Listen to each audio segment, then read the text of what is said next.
in breach of the NBA's health and safety protocols for a promotional event he attended prior to the Lakers game versus the Warriors earlier this week. Woj also reported that LeBron will not be suspended as the nature of the event didn't rise to a threat level of virus spread. So, Perk, I saw you tweeting about this a little bit. It took all they had to get past the Warriors on Wednesday night, a team that is now not even a playoff team. With all of that happening, how do you think that the Lakers will do against the Suns in this series?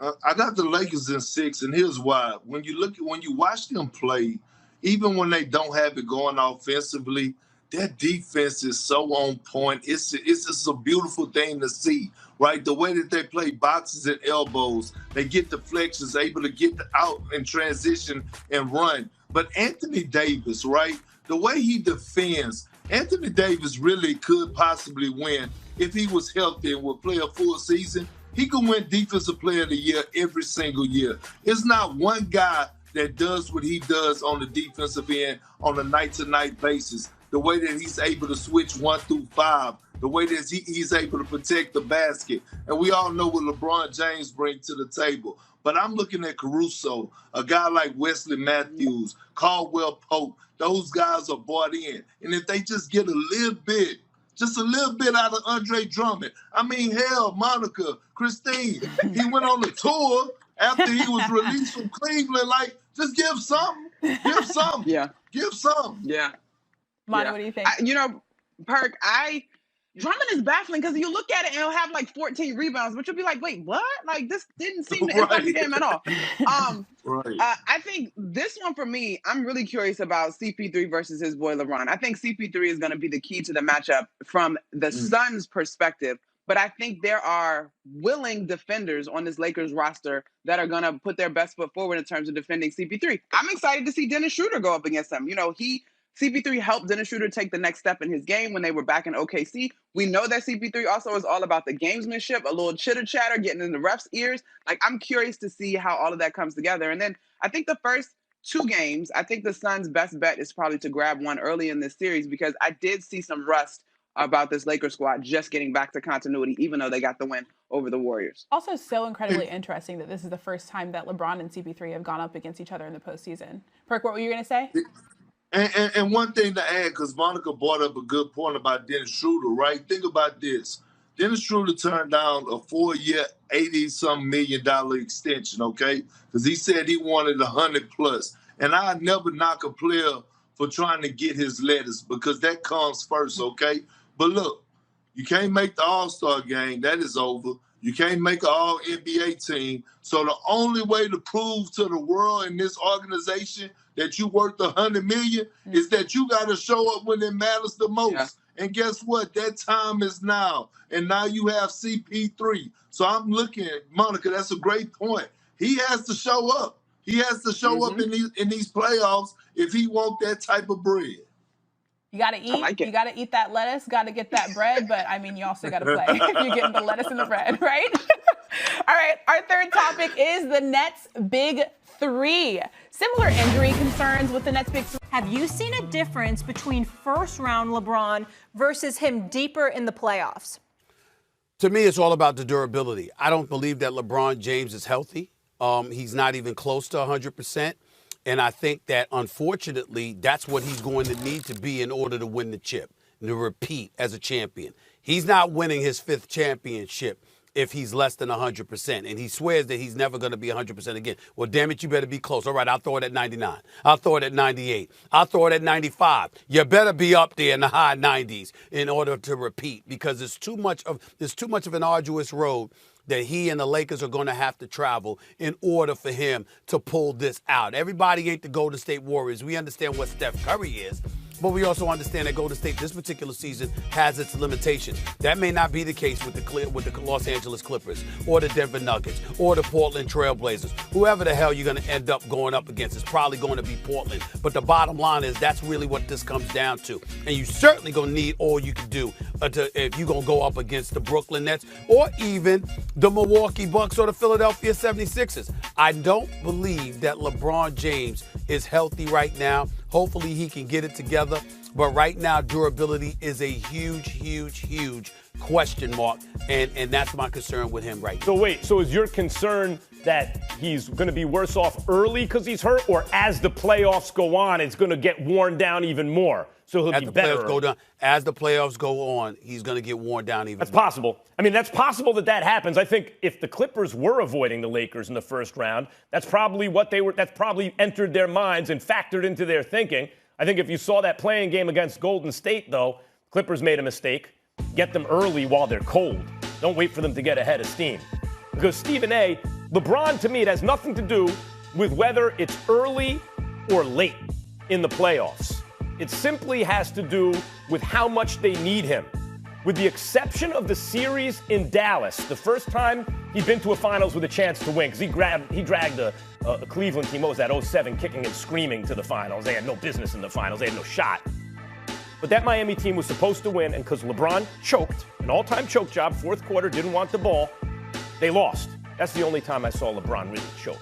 Otherwise, he's been, and he was learning. He just got there. Whose team is it, him or Dwayne Wade, all that stuff. Since then, he has been one of the great clutch players in any sport you ever want to see. He's come through so many times, it's even hard to remember them. And it's not about whether it's early in the playoffs or late. It's about when they need him to do it. And it's also not just about scoring the ball. And it's also not just about offense. LeBron has some of the most memorable defensive plays in the not just in the finals, throughout the playoffs. He's had some of the most incredible defensive assignments for a guy where you're like, wait, he's guarding the point guard, and the point guard is the fastest thing on 2 feet, and LeBron's a forward, and he's guarding that dude? He will do whatever his team needs to do to be successful, whether it's early or late. I don't see a difference between early playoffs LeBron and late playoffs LeBron. And Stephen A., I appreciate your point that maybe he gets worn down, or maybe if they can finish off some series early, he can get a little rest, heal up, and get ahead of steam going and get the chemistry and the rhythm right with the team and integrate Schroeder and AD properly and be more dangerous as it goes on. I get where you're coming from. I mean, listen, like I said, LeBron James hasn't given us any reason to doubt him, but we haven't seen LeBron in this situation in the playoffs. The closest we've seen LeBron to this situation is when he caught those cramps against San Antonio in the finals when the AC, as DJ Khaled came on the show and said, the AC ain't working. You know what I'm saying? They don't love you no more. They don't love you no more. They remember DJ Khaled came on First Take and said that years ago in South Beach. Talking about the AC being compromised and all of that other stuff. And LeBron caught those cramps, okay? He wasn't the same. They lost that series. We get all of that. But in the end, what it comes down to is this. I think on a serious note, as it pertains to injury, we've never seen LeBron come into a postseason looking this way. Yeah, he turned it on in the second half, but I was there for that game the other night, Max. That first half, I mean, he was awful. And Anthony Davis was awful too. And I think their health and the absence of rhythm, because they've been compromised by health and had to miss so many games, has really, really been a challenge for them. And against the Golden State Warriors, you could get away with it. Against the other teams in the playoffs this year, I don't think so. So we'll see. That's the real calculus, I think, or the calculation that a team like the Clippers or any team they might see in the playoffs has to make about the Lakers.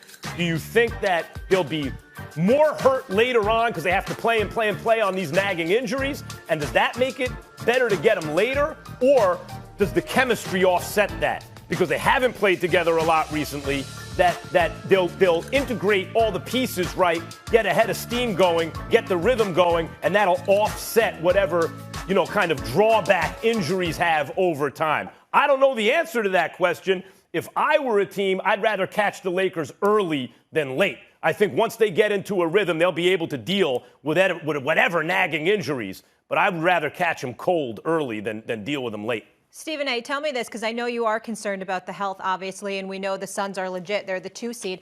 How much or what exactly do you need to see from Anthony Davis so they can get the job done here? He's got to be a man amongst boys. I don't want to see Anthony Davis just shooting jump shots. I'm not saying that can't be a part of his repertoire.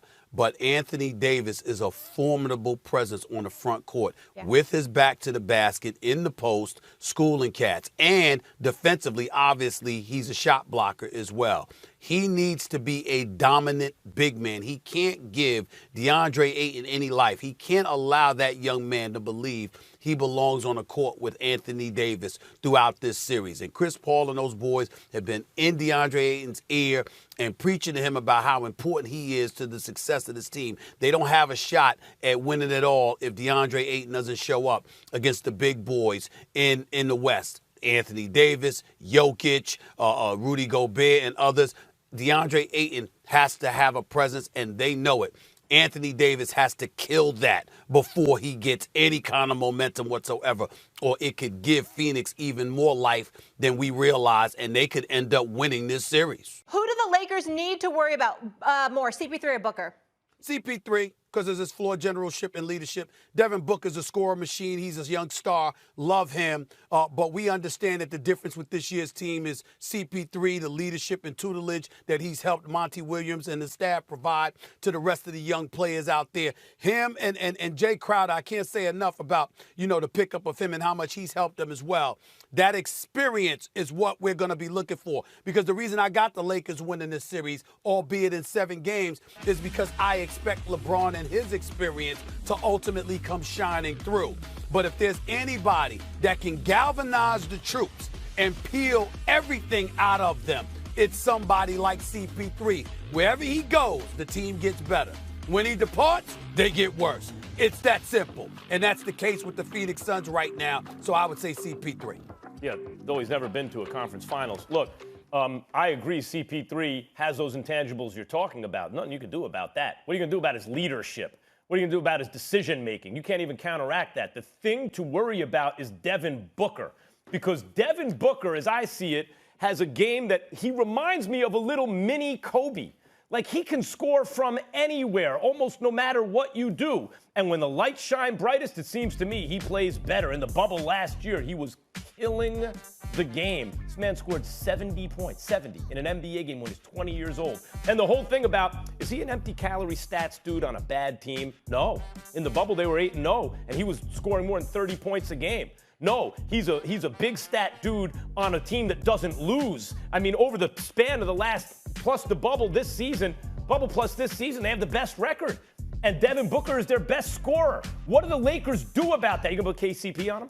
You're gonna bring Wes Matthews off the bench and try and stop him? What are you gonna do about Booker? You may have to put LeBron James at some points, bad ankle and all on him, because LeBron, we've seen shut down guys like Derrick Rose at times in the finals or in the playoffs back then. Like, Booker is a real problem for the Lakers right now. Obviously, guys, both of these gentlemen are key pieces for what Phoenix is trying to do, but I'm taking this one to Chris Paul in this conversation. Yes, Devin Booker is a prolific scorer, but the Lakers also have prolific scorers. And a matchup that's really interesting to me in this one is Dennis Schroeder and CP3. We know that CP3 is the general. He's the difference in this team's performance this year compared to last year. But those are two guys that know each other. We know that Chris Paul is all about gamesmanship, talking to the refs, talking a little trash, maybe a little chicken wing here or there. So I think his ability maybe to unsettle someone that he knows so well in Dennis Schroeder could be something that we need to keep an eye on in this particular ball game. But it's definitely CP3 as the floor general, distributing for these guys, as well as playing that pick and roll with DeAndre Ayton. So I'm taking CP3 on this one, although Devin Booker is 100% going to be important. Let's also understand one thing that's very important, Max and Monica, is this. The acquisition of Andre Drummond is significant because when you have an additional big body to put in the low post and you're not asking Anthony Davis to man up, per se, literally man on man, and he can play that role of a spy, essentially on the front line, patrolling the front line from a shot blocking perspective. That limits what you can do on the interior. Now, we look at DeAndre Ayton, and obviously he's shooting about, 56% from the field or something like that. So, he's averaging about 14 a game. The bottom line is you're going to expect something from him, a little something. He's going to have to do something. But if you're looking at everybody else, particularly the guard play, they're going to have to score. If the Lakers get back on defense, which obviously we expect them to do, you're going to have to be able to score from the perimeter primarily because you're not going to be able to do but so much on the interior. And that's what we have to take into account, the length of the LeBrons, the length of even an Anthony Davis who can get out on perimeter shooters, the length of even a Kyle Kuzma who's a legit 6'8". When you've got that kind of size, it turns you into a perimeter team primarily. And can Phoenix beat this Lakers team playing that way? That's a question mark. Yeah, there's no debate there, but I want to pick up on what you said, DeAndre Ayton, right? Like, I liked Phoenix a lot in the preseason because I said 8-0 in the bubble, you add Chris Paul. This is not like, hey, how are Westbrook and Beal going to play together? Maybe great, but I need to see that, or even Harden and Kyrie. This was on paper, damn. Chris Paul and Devin Booker, it sounds good to me, and it has been. But another reason you really like Chris Paul on this team preseason is the only question mark for me on that team heading into the year was, ironically, their number 1 overall pick center, right, who's already pretty good. But they're 3-and-D forwards. They don't need the ball to be effective. They can shoot. They can defend. Cam Johnson, Mikal Bridges, you know what that's going to be. Chris Paul and Devin Booker, you have a good idea what that's going to be. Chris Paul's effect on DeAndre Ayton, that's what you want to see, and it's been a good one. But I think DeAndre Ayton is still a little too green. If this was 2 years from now, then maybe I would agree with you guys about Chris Paul. But I think DeAndre Ayton is still a little green for this matchup with the Lakers. And so even Chris Paul's effect on him, I don't think is going to decide the series. By the way, I said I was mistaken. I said 56% from the field. It's 62% from the field that DeAndre Ayton is shooting this year. But go ahead, Monica. Definitely a fantastic leap by Ayton. Here's my thing, though, Max. If the Lakers run the pressure that we're suggesting at Devin Booker, right? We're seeing multiple guys hounding him. Maybe we see some double teams. It's going to be imperative to make plays, right? And I still give that playmaking edge, obviously, to CP3. Like, Book is going to have to find the open guy, and he's not going to be able to go full-out Kobe throughout the course of a series. May he have some Kobe moments, but he can't be launching that thing over two guys consistently throughout the course of a series. Also, I do think that if the Suns are going to make a move, it's going to be in the earlier games. While the Lakers got the win over the Warriors, and I know you guys debated whether or not LeBron's shot was luck, there were also some moments in that game where you could see there was still some rust from this team lacking some continuity, some passes that were just a little bit ahead or a little bit behind and just a little bit off. So if the Suns are going to strike, they're going to have to strike early in this series. And you also got to remember that LeBron, like last year, they lost game 1 to Portland. And then they came back and won 4 straight. They figured things. LeBron figures things out. So, those earlier games are more pivotal for the Suns than it is for the Lakers. Because with LeBron, he usually figures something out. But if he gets ahead of you, there's no turning back. That's really what this comes down